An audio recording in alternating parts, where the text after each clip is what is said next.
Well, the countdown continues now, and actually we have to call an audible on this. Number one was pretty much voted on by everybody. Our voting ends usually on the 15th, but seeing how this was really notable that happened after the event, decided to include two number ones, and one of the number ones of the year, obviously, very fresh in our memory, only happened last week. That's the late December Arctic blast we had. Now let's start by taking a look at some surface maps here. This is Wyoming right here. And you can see here's the Arctic boundary right here. You can see a little area of low pressure forming here near Douglas. You can see this is probably about 8 o'clock. You can see it's just starting to slip through Casper. It's going through the Wind River Basin right now. Advance to 3 more hours. You can see now it's basically moving through the Continental Divide approaching Rock Springs. As we get toward the afternoon hours, you can see it's pretty much through most of the area. Now notice these lines right here. These are what meteorologists call isobars. And they're indications of equal pressure, atmospheric pressure. And as I said before, the weather's just an attempt for the atmosphere to balance itself out. Now notice how these are really packed together. So it's going to be a lot of equalization in here. And we'll get back to that in a couple of minutes when I get to the wind part of this. First, we'll take a look at the temperatures. You can pretty much well see where this front is when we look at this. You can see this is running from about KC, Worland, and over here south of here. Areas south there, basically Thermopolis to the south, are still south of the front. You can see well below zero up in here. Temperatures still in the 20s and 30s across much of the central and southern part of the state, though. We advance this forward a couple hours. This is 6 o'clock. It slipped all the way down to the Owl Creeks here, down to 8 degrees in Thermopolis, but still very warm south of the front here.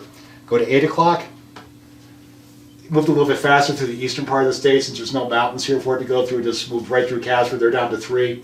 Notice Riverton 28, still 32 at Lander as well. Now we go forward to 10 o'clock. Front of going through Riverton at this point, we went down to 1 degree there. Casper down to -11, just about everywhere north of here, -10 to -20. Now I want you to notice the contrast and how sharp this front was when it went through. You can see Riverton, they were at 1 degree, just 25 miles away as the crow flies. This is Lander here. I know it doesn't show here, but 34 degrees. So 33 degrees over just 25 miles. It shows how strong this front was. It's still 32 at Rock Springs. When it advances forward just another hour, went through Rock Springs and it went through Lander. You can see they dropped down to 3, they dropped down to 5.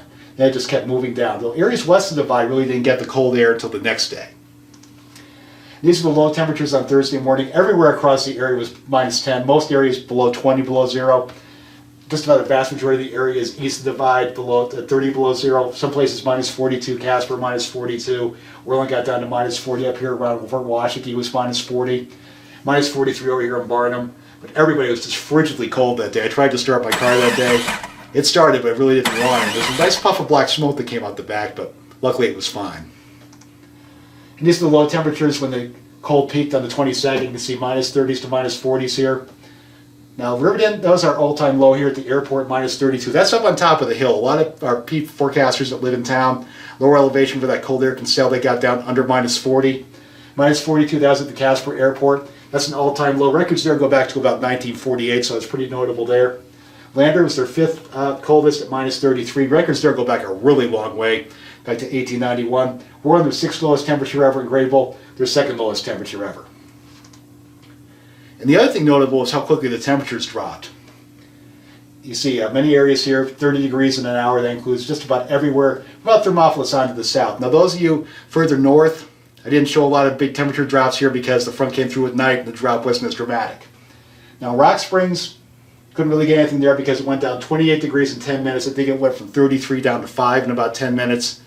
Then some snow got into the sensor and the sensor was out for about 3 or 4 days, so apologize for no information there. The other thing I want to mention is the strong winds that came through when the Arctic front came through. Now, you remember the tight pressure gradient we had? This is the jet stream level right here. Now, I want you to notice this purple area in here. See, now when you look at these wind barbs here, this is how you read these things. Basically, when you see a line, just a narrow line like that, that means it's going to be 10 knots, so about 11 miles per hour. When you see it looks like a flag here, like a pennant, that's 50 knots, or about 55 miles per hour. You just add those up. Now, the balloon launch we did on the morning of the 22nd, you can see we have 1, 2, 3, that's 150 knots, and then 1, 2, 3, and then a half of one, that's 35. That's 185 knots. That's a really, really strong jet. If you want to translate into miles an hour, that's over 200 miles per hour. So think of that. The jet's basically moving as fast as an Indy car or a Formula One car. So, extreme winds here. These got mixed out of the surface by the front. You remember that tight pressure gradient? The result was we had some very, very strong winds when that front came through. And in some places like Rock Springs, they continued for much of the day as well after the front. See wind gusts there 75 miles per hour. Jackson had a wind gust to 68 miles per hour. That's usually not a very windy place at the airport. That's not on top of the mountain, so very notable there. We had a gust of 59 at the office here, 59 at Buffalo, 64 at DuBois. Many areas seeing gusts over 40. And with that heavy snow coming down, with those snow squalls, visibility dropped to near zero, so travel was very, very difficult during that day. And the result? This is at 12 o'clock. You can see many roads already closed. I-80 eventually closed, the I-25 shut down, so nobody was going anywhere fast during the day on the 21st. So as we sum up the impacts, several all-time record lows set. Most areas were below 30. Wind chills under minus 50, some places down to minus 60. Cold temperatures, strong wind caused numerous power outages. Also those usual problems, some people's pipes freezing as well. Cars now starting, just a big disruption to the economy. And also good setup for those snow squalls. A strong Arctic front coming down, a lot of energy in the upper levels of the atmosphere. Good setup for snow squalls. Brought numerous road closures, lots of accidents across the area. So those 48 hours after that front went through were not very fun around here. We have the other number one coming up. It's going to be a warm weather event this time, so stay tuned.